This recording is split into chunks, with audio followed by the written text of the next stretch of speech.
Positive thinking can do wonders. The power of positive thinking.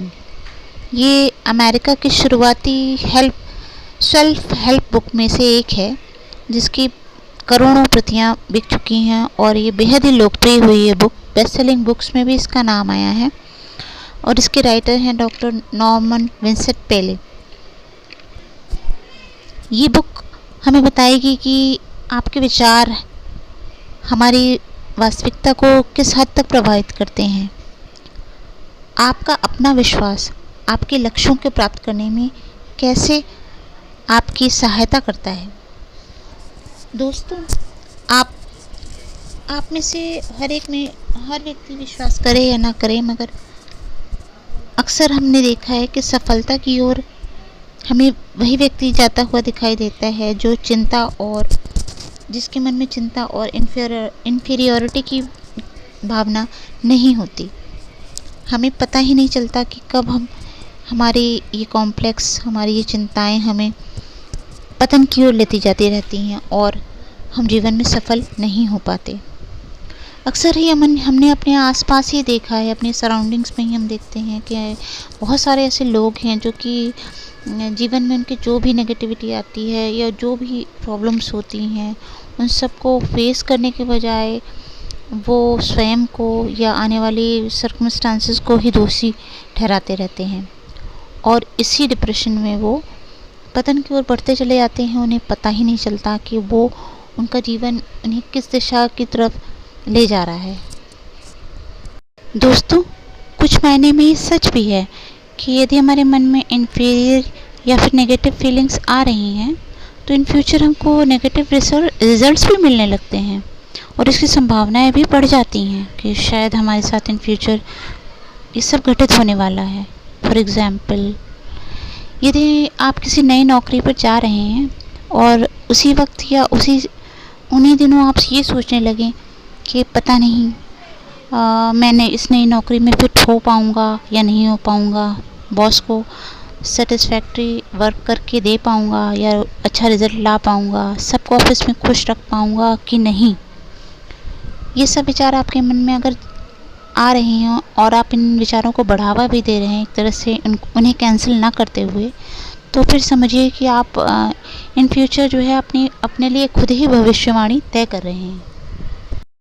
और present situation में कभी कभार हमारे प्रैक्टिकल लाइफ में ये नेगेटिव फीलिंग्स वाली कुछ घटनाएं हमारे साथ घटित हो भी जाती हैं, तो फिर ऐसा होता है कि हमारे चारों तरफ से इन फीलिंग्स का जैसे ट्रैप सा बन जाता है और हम इसमें जकड़ से जाते हैं, जिससे बचना कि आम आदमी के लिए बहुत ही मुश्किल पड़ जाता है। इसी संदर्भ में मैं आपको बाइबल की एक प्रसिद्ध कहानी सुनाना चाहूँगी। एक गैलियत नाम का एक बड़ा राक्षस हुआ करता था एक गांव में, जो बहुत ही बड़ा और भयानक था।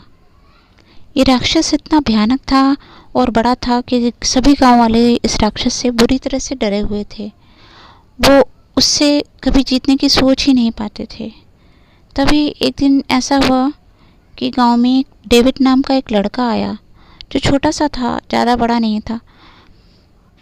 डेविड ने गांव वालों से पूछा कि उस राक्षस में ऐसा क्या है कि आप लोग इतने सारे गांव वाले होकर उस एक राक्षस से भी हार जाते हो, उसे हरा नहीं पाते। तो गांव वालों ने कहा कि वो राक्षस इतना बड़ा है कि हमारी हिम्मत नहीं है उसके सामने टक्कर लें। तब डेविड ने कहा कि वो राक्षस इतना बड़ा है कि उस पर लगाया गया कोई भी निशाना कभी चूकेगा ही नहीं, क्योंकि वो इतना बड़ा है।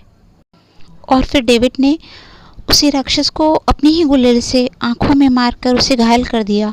फिर सभी गांव वालों में हिम्मत आ गई और उन सब ने उसे पत्थरों से मार मार के राक्षस को भगा दिया।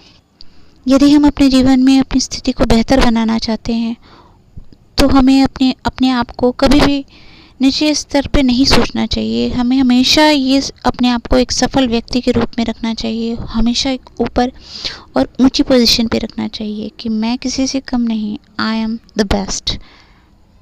इसके लिए हमें अपनी सफलता को विजुअलाइज करना पड़ेगा। और जब हम अपने पॉजिटिव एस्पेक्ट्स के कंपैरिजन में अपनी जीवन की रोज़मर्रा की प्रॉब्लम्स और बड़ी बड़ी प्रॉब्लम्स को भी रखेंगे तो फिर हमें ये लगेगा कि हमारी जो समस्याएं हैं वो इतनी बड़ी भी नहीं कि सुलझाई ना जा सके। जीवन में सफल होने के लिए सबसे पहले इंसान में सेल्फ कॉन्फिडेंस होना बहुत ज़रूरी है। सबसे पहले हमें खुद पर विश्वास करना सीखना होगा, तभी हम अपनी सफलताओं को प्राप्त कर सकते हैं। हम इस संसार में अकेले नहीं हैं, ईश्वर हमारे साथ है और वो हर कदम पर हमारे साथ है। हमारी मदद वो हमेशा करेगा।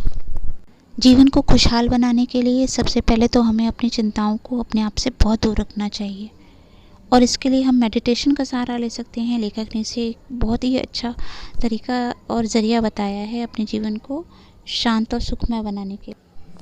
एक बहुत सुंदर कोटेशन है, a peaceful and relaxed mind generates more power.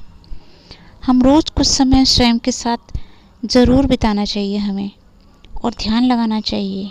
ये हमें ईश्वर के साथ हमारी कनेक्टिविटी को बढ़ाएगा और हमें संतुष्टि और सकारात्मकता बढ़ती चली जाएगी। इसे हमें प्रैक्टिस में लाना है रोज़। एक और बहुत अच्छा पॉइंट उठाया है डॉक्टर विंसेंट पेले ने, how to have a constant positive energy. ये प्रश्न पूछा भी गया इनसे कि कैसे हम लगातार अपनी एनर्जी को बनाए रख सकते हैं।